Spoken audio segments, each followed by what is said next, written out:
महामुनि विश्वामित्र राजा के दरवाजे पर पहुंचे। राजा ने जब मुनि के आने का समाचार सुना तो वो ब्राह्मणों को साथ लेकर उसके पास पहुंचे और उन्हें दंडवत प्रणाम करके आसन पर बैठाया। उनके चरणों को धोकर पूजा की और कहा, इस समय मेरे समान धन्य और दूसरा कोई नहीं है। फिर उन्हें अनेक प्रकार के भोजन कराए, जिससे मुनिश्रेष्ठ को हृदय में बहुत हर्ष प्राप्त हुआ। फिर राजा ने अपने चारों पुत्रों से मुनि के चरणों में प्रणाम कराया। श्री रामचंद्र जी को देखकर मुनि अपनी सुध भूल गए। वे श्री राम जी के मुख की शोभा देखने में ऐसे मग्न हो गए जैसे चकोर पूर्ण चंद्रमा को देखकर मग्न हो जाता है। तब राजा ने हर्षित होकर कहा, हे मुनि, इस प्रकार आने की कृपा तो आपने पहले कभी नहीं की। आपका आज किस कारण से शुभागमन हुआ? कृपा करके आप कहें, मैं उसे पूरा करने में किसी भी प्रकार की देर नहीं लगाऊंगा। मुनि ने कहा, हे राजन, राक्षसों के समूह मुझे बहुत सताते हैं, इसीलिए मैं तुमसे कुछ मांगने आया हूं। श्री रघुनाथ जी को उनके छोटे भाई सहित मुझे दे दो। राक्षसों के मारे जाने पर मैं सुरक्षित हो जाऊंगा। हे राजन, प्रसन्न मन से तुम इन्हें मुझे दे दो। मोह और अज्ञान को छोड़ दो। हे स्वामी, इससे तुम्हें धर्म और सुयश की प्राप्ति होगी और परम कल्याण होगा। इस अत्यंत अप्रिय वाणी को सुनकर राजा का हृदय कांप उठा और उनके मुख का रंग फीका पड़ गया और उन्होंने कहा, हे ब्राह्मण, मैंने अपने ये 4 पुत्र वृद्धावस्था में पाए हैं। मुनिश्रेष्ठ, आपने यह बात विचार कर नहीं कही। आप पृथ्वी, गौ, धन, खजाना आदि कुछ भी मांग लीजिए, मैं आपको बहुत हर्ष के साथ अपना सर्वस्व दे दूंगा। अपनी देह और प्राण से अधिक प्यारा कुछ भी नहीं होता, मैं उसे भी एक पल में दे दूंगा। सभी पुत्र मुझे प्राणों के समान प्यारे हैं। उनमें से भी हे प्रभु, राम को तो मुझसे देते ही नहीं बनेगा। वह कहां अत्यंत डरावने और क्रूर राक्षस और कहां मेरे पुत्र परम किशोर और बिल्कुल सुकुमार। पुत्र के प्रेम से भरे राजा की वाणी सुनकर महामुनि विश्वामित्र जी के हृदय में बहुत हर्ष हुआ। फिर वशिष्ठ जी ने राजा को बहुत समझाया, जिससे राजा का संदेह नष्ट हुआ। फिर राजा ने बहुत ही प्रेम से अपने दोनों पुत्रों को बुलाया और हृदय से लगाकर उन्हें बहुत सी शिक्षा दी और मुनि से कहा, हे नाथ, ये दोनों पुत्र मेरे प्राण हैं। अब आप ही इनके पिता हैं और आप ही संबंधी हैं। राजा ने बहुत सारा आशीर्वाद देकर अपने दोनों पुत्रों को ऋषि के हवाले कर दिया। फिर प्रभु माता के महल में गए और उनके चरणों में सिर नवाकर चल पड़े। पुरुषों में सिंह रूप दोनों भाई राम लक्ष्मण मुनि का भय हरने के लिए भगवान के लाल नेत्र, चौड़ी छाती और विशाल भुजाएं हैं। कंधे पर सुंदर तरकश कसे हुए, दोनों हाथों में सुंदर धनुष और बाण हैं। श्याम और गौर वर्ण के दोनों भाई परम सुंदर हैं। विश्वामित्र जी ऐसे चल रहे हैं जैसे उन्हें महान निधि प्राप्त हो गई हो। वो सोच रहे हैं, मैं जान गया हूं कि प्रभु ब्राह्मणों के भक्त हैं। मेरे लिए भगवान ने अपने पिता को छोड़ दिया। मार्ग में जा रहे मुनि ने राम और लक्ष्मण को राक्षसी ताड़का को दिखाया। उनके शब्द सुनते ही ताड़का उन पर क्रोधित हो दौड़ी। श्री राम जी ने एक ही बाण से उसके प्राण हर लिए और दीन जानकर उसको अपना दिव्य स्वरूप दिखाया। तब ऋषि विश्वामित्र ने प्रभु की लीला को पूर्ण करने के लिए उन्हें ऐसी विद्या दी जिससे उन्हें भूख प्यास ना लगे और शरीर में अतुलित बल और तेज प्रकाशित रहे। सारे अस्त्र शस्त्र समर्पित करके मुनि प्रभु श्री राम जी को अपने आश्रम ले गए और उन्हें भक्ति पूर्वक कंदमूल और फल का भोजन कराया। सवेरा होते ही श्री रघुनाथ जी ने मुनि से कहा, आप निडर होकर यज्ञ कीजिए। यह सुनकर सारे मुनि हवन करने लगे और श्री राम जी यज्ञ की रखवाली करने लगे। मुनियों द्वारा यज्ञ आरंभ करने का समाचार सुनते ही उनका शत्रु राक्षस मारीच अपने सहायकों को लेकर वहां दौड़ कर आया। श्री राम जी ने उसको बाण मारा जिससे वह 100 योजन के विस्तार वाले समुद्र के पार जा गिरा। फिर सुआहु को अग्नि बाण मारा। इधर छोटे भाई लक्ष्मण जी ने राक्षसों की सेना का संहार कर डाला। इस प्रकार श्री रामचंद्र जी ने राक्षसों को मारकर ब्राह्मणों को निर्भय कर दिया। फिर सारे देवता और मुनि भगवान की स्तुति करने लगे। श्री रघुनाथ जी वहां कुछ दिन और रहकर ब्राह्मणों पर दया की। भक्ति के कारण ब्राह्मणों ने उन्हें पुराणों की बहुत सी कथाएं सुनाई, जबकि प्रभु सब जानते थे। उसके बाद मुनि ने कहा, हे प्रभु, मेरे साथ चलकर एक चरित्र देखिए। और रघुकुल के स्वामी श्री रामचंद्र जी ने मुनिश्रेष्ठ विश्वामित्र जी के साथ प्रसन्न होकर चल पड़े। मार्ग में उन्हें एक आश्रम दिखाई पड़ा। वहां पशु पक्षी कोई भी जीव जंतु नहीं था। पत्थर की एक शिला को देखकर प्रभु ने पूछा तो मुनि ने उन्हें विस्तार पूर्वक सारी कथा सुनाई। गौतम मुनि की स्त्री अहिल्या श्रापवश पत्थर की देह धारण किए हैं और आपके चरण कमलों की धूली चाहती है। हे रघुवीर, इस पर कृपा कीजिए। श्री रामचंद्र जी के पवित्र तथा शोक को नाश करने वाले चरण के स्पर्श पाते ही वह तपोमूर्ति अहिल्या प्रकट हो गई। भक्तों को सुख देने वाले श्री रामचंद्र जी को देखकर वह हाथ जोड़कर सामने खड़ी की खड़ी रह गई। अत्यंत प्रेम के कारण वह अधीर हो गई। उसका तन मन सब पुलकित हो उठा। मुख से वचन निकल नहीं पा रहे थे। वह प्रभु के चरणों से लिपट गई और दोनों नेत्रों से प्रेम और आनंद की धारा बहाने लगी। फिर उसने मन में धीरज रखकर प्रभु को पहचाना और श्री रघुनाथ जी की कृपा से भक्ति प्राप्त की। फिर अत्यंत निर्मल वाणी से उसने स्तुति प्रारंभ की। हे ज्ञान स्वरूप श्री रघुनाथ जी, आपकी जय हो। मैं अपवित्र स्त्री हूं। हे प्रभु, आप जगत को पवित्र करने वाले, भक्तों को सुख देने वाले और रावण के शत्रु हैं। हे कमल नयन, आप संसार को जन्म मृत्यु के भय से छुड़ाने वाले हैं। मैं आपकी शरण में आई हूं। मेरी रक्षा कीजिए, रक्षा कीजिए। मुनि ने जो मुझे शाप दिया था वह उन्होंने बहुत ही अच्छा किया था। मैं उसे अत्यंत अनुग्रह के साथ स्वीकार करती हूं। आज जिसके कारण ही मैंने संसार रूपी भवसागर से पार उतारने वाले श्री हरि को नेत्र भर देखा। आपके दर्शन को शिवजी सबसे बड़ा लाभ समझते हैं। हे प्रभु, मैं बुद्धि की बड़ी ही भोली हूं। मेरी एक विनती है।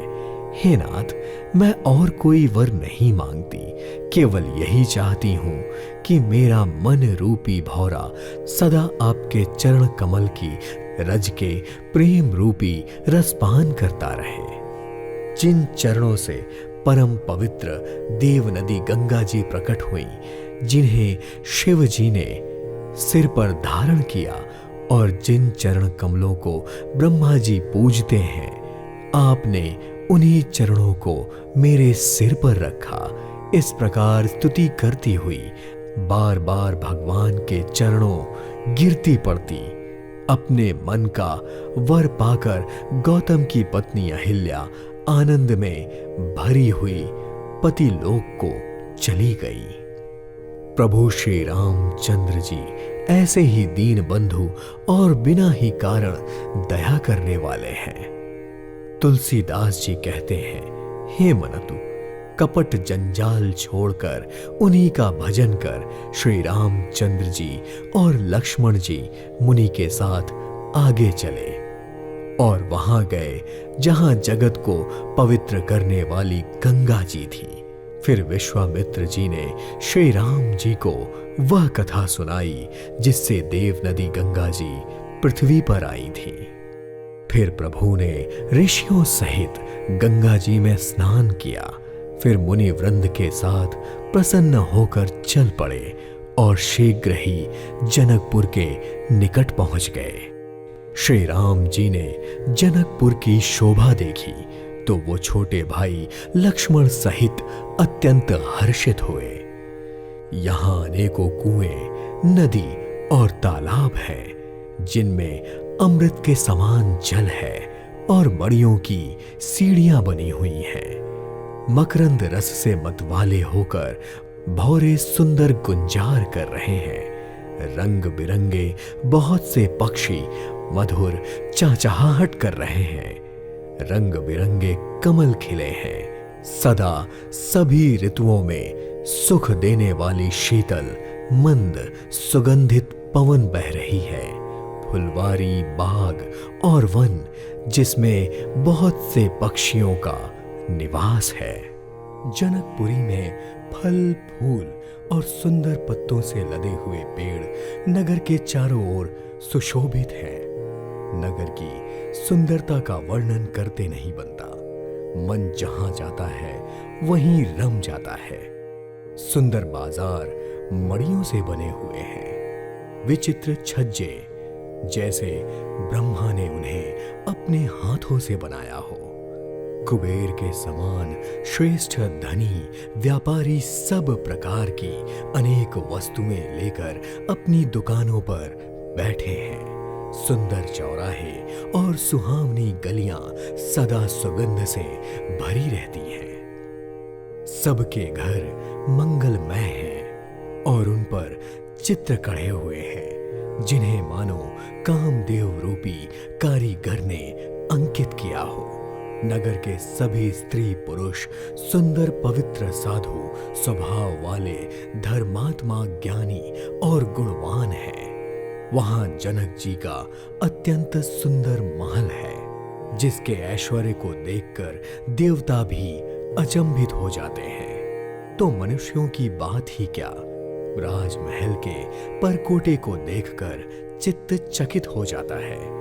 ऐसा मालूम होता है जैसे उसने समस्त लोकों की शोभा को घेर रखा है। सीता जी के रहने के इस सुंदर महल की शोभा का वर्णन करना असंभव है। राजमहल के सारे फाटक बहुत सुंदर हैं, जिनमें मजबूत हीरों के चमकते हुए किवाड़ लगे हैं। वहां महल में प्रजा की सदा भीड़ लगी रहती है। घोड़ों और हाथियों के लिए बहुत बड़ी बड़ी घोड़सालें और गजशालाएं बनी हुई हैं, जो सदा ही घोड़े, हाथी और रथों से भरी रहती हैं। बहुत से शूरवीर मंत्री और सेनापति हैं, जिन सभी के घर भी राजमहल जैसे ही हैं। नगर की ओर नदी के निकट एक अनुपम बाग देखकर, जो सब तरह से सुहावना था, विश्वामित्र जी ने कहा, हे सुजान रघुवीर, मेरा मन कहता है कि यहीं रहा जाए। गुणों के धाम श्री रामचंद्र जी बहुत अच्छा स्वामी कहकर वहीं उनके साथ ठहर गए। जनक जी ने जब यह समाचार पाया कि महामुनि विश्वामित्र आए हैं, उन्होंने पवित्र हृदय के ईमानदार स्वामी भक्त मंत्री बहुत वे योद्धा श्रेष्ठ ब्राह्मण गुरु आदि श्रेष्ठ लोगों को साथ लिया और प्रसन्नता के साथ राजा मुनियों के स्वामी विश्वामित्र जी से मिलने चले। राजा ने मुनि के चरण पर मस्तक रखकर प्रणाम किया। मुनियों के स्वामी विश्वामित्र जी ने प्रसन्न होकर आशीर्वाद दिया। फिर सारी ब्राह्मण मंडली को आदर सहित प्रणाम किया और अपना बड़ा भाग्य जानकर राजा जनक आनंदित हुए। बार बार कुशलता पूछकर विश्वामित्र ने राजा को बैठाया और उसी समय दोनों भाई वहां आ पहुंचे, जो वहीं फुलवारी देखने गए थे। श्याम और गौर वर्ण के दोनों सुकुमार किशोर अवस्था के नेत्रों को सुख देने वाले, सारे विश्व के चित्त को हरने वाले थे। जैसे ही रघुनाथ जी आए, सभी उनके रूप और तेज से प्रभावित होकर उठ खड़े हुए। विश्वामित्र जी ने उनको अपने पास बिठा लिया। दोनों भाइयों को देखकर सभी सुखी हो गए। सबके नेत्रों में आनंद और प्रेम के आंसू उमड़ पड़े और सबके शरीर रोमांचित हो उठे। राम जी की मधुर मनोहर मूर्ति को देखकर जनक जी विशेष रूप से अपनी देह की सुध बुध खो बैठे।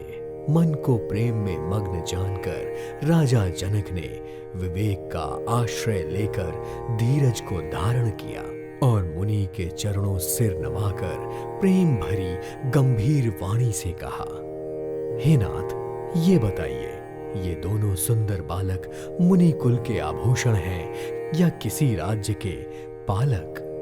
इन्हें देखकर मन इस तरह मुग्ध हो रहा है जैसे चंद्रमा को देखकर चकोर। हे प्रभु, इसलिए मैं आपसे सच्चे भाव से पूछता हूं, हे नाथ, बताइए, छुपाइए नहीं। राजा जनक की उत्सुकता देखकर मुनि ने हंसकर कहा, राजन, आपने ठीक ही कहा, आपका वचन असत्य नहीं हो सकता।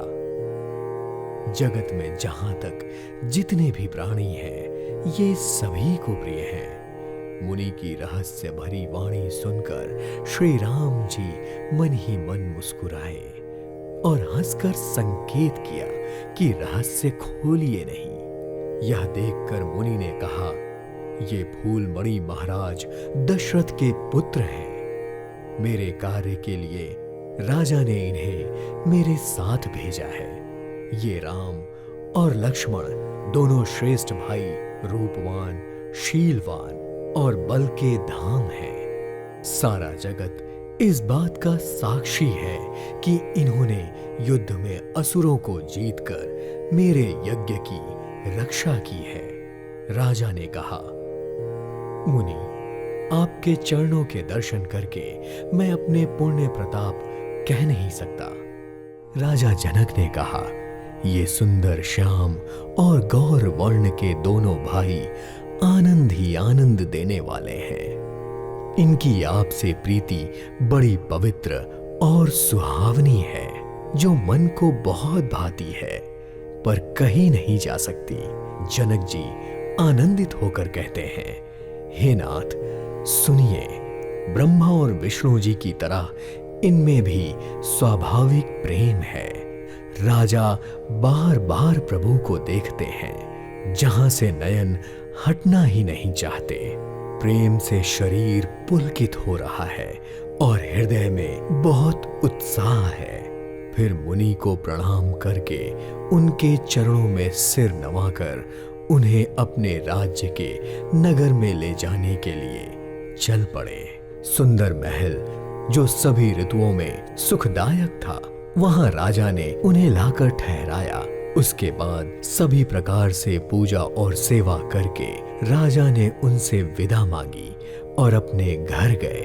रघुकुल के शिरोमणि प्रभु श्री रामचंद्र जी लक्ष्मण के साथ भोजन और विश्राम करके साथ बैठे। उस समय प्रहर भर का दिन हो गया था।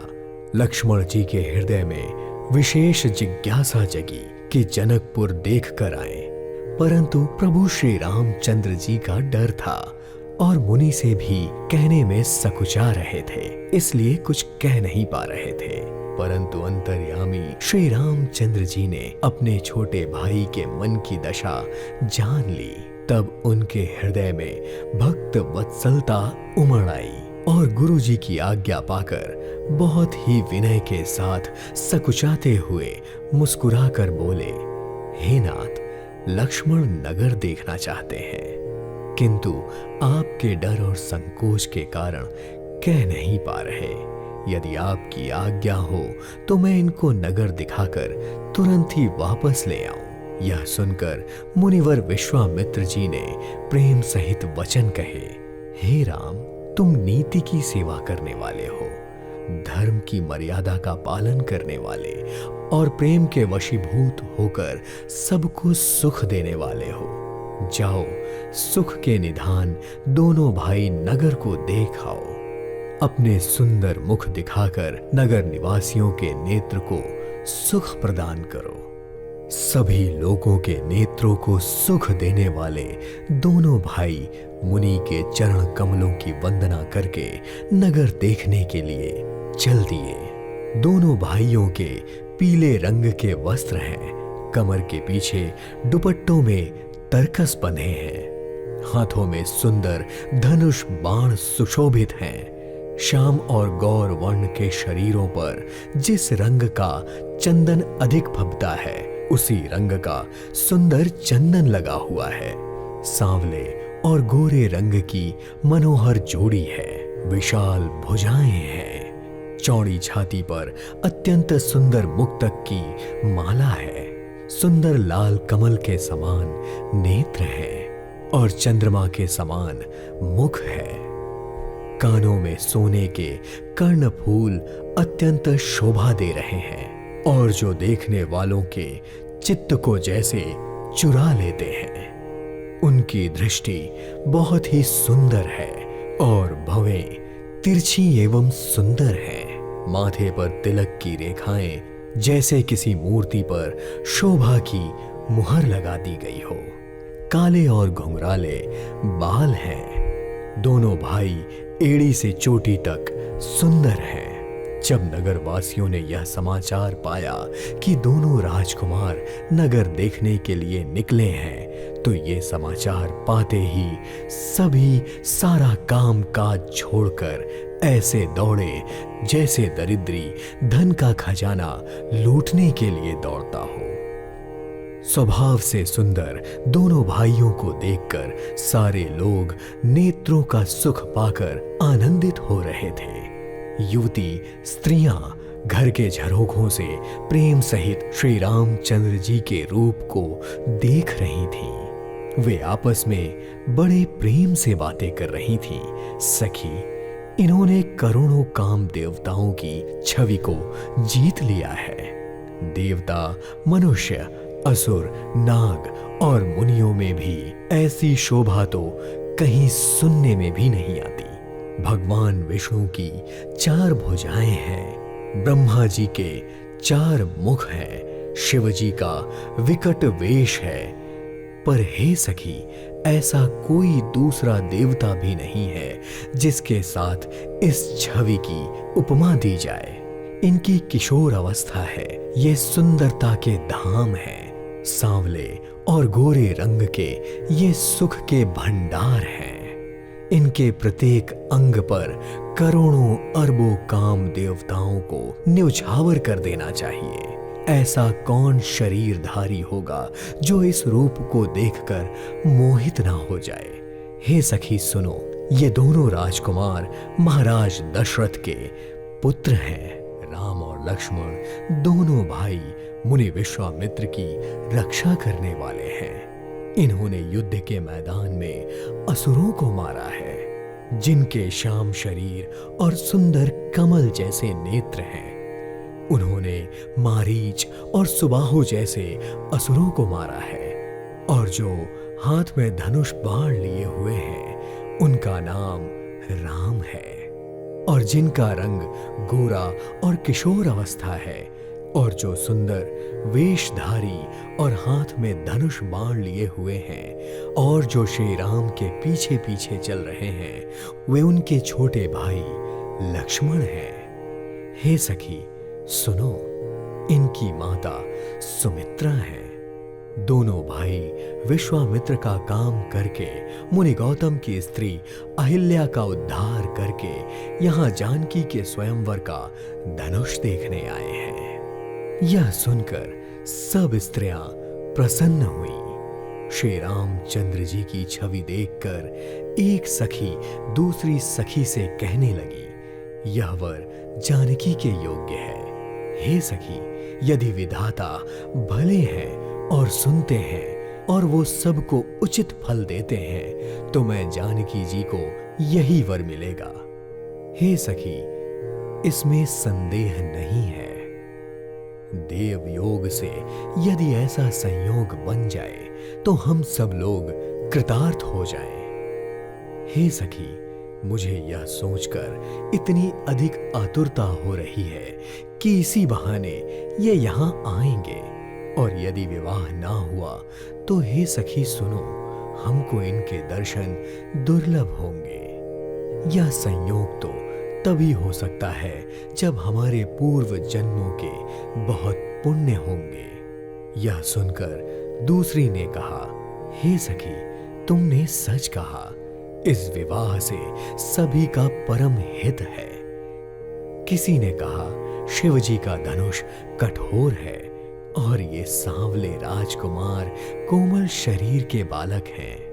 हे सखी, इनके संबंध में कोई ऐसा कहता है कि ये देखने में तो छोटे हैं पर इनका प्रभाव बहुत बड़ा है। इनके चरण कमलों की धूल का स्पर्श पाकर अहिल्या तर गई। जिसने बहुत भारी पाप किया था तो क्या वो शिव जी का धनुष बिना तोड़े रहेंगे? इस विश्वास को भी नहीं छोड़ना चाहिए। जिस ब्रह्मा ने सीता को संवार कर बड़ी चतुराई से रचा है, उसी ने विचार कर उनका वर भी रच रखा होगा। उसके ये वचन सुनकर सब हर्षित हुई और कोमल वाणी से कहने लगी, ऐसा ही हो। सुंदर मुख और सुंदर नेत्रों वाली स्त्रियां समूह की समूह हर्षित होकर फूल बरसाने लगी। जहां जहां दोनों भाई जाते वहां वहां परम आनंद छा जाता है। दोनों भाई नगर के पूरब की ओर गए, जहां धनुष के लिए रंग भूमि बनाई गई थी। बहुत लंबा चौड़ा सुंदर ढला हुआ आंगन था, जिस पर सुंदर और निर्मल बेदी सजाई गई थी। चारों ओर सोने के बड़े बड़े मंच बने थे, जिन पर राजा लोग बैठेंगे।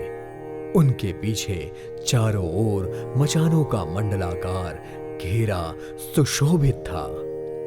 वह कुछ ऊंचा था और सभी प्रकार से सुंदर था।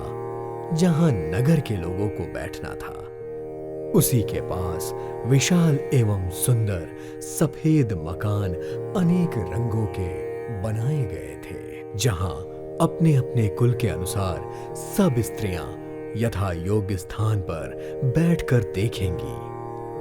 नगर के बालक कोमल वचन कह कहकर आदर पूर्वक प्रभु श्री रामचंद्र जी को यज्ञशाला की रचना दिखा रहे थे। सब बालक इसी बहाने प्रेम के वश होकर श्री राम जी के मनोहर शरीर को छूकर पुलकित हो रहे हैं और दोनों भाइयों को देख देख कर उनके हृदय में अत्यंत हर्ष हो रहा है। श्री रामचंद्र जी ने सारे बालकों को प्रेम वश जानकर यज्ञ भूमि के स्थानों की बहुत प्रशंसा की।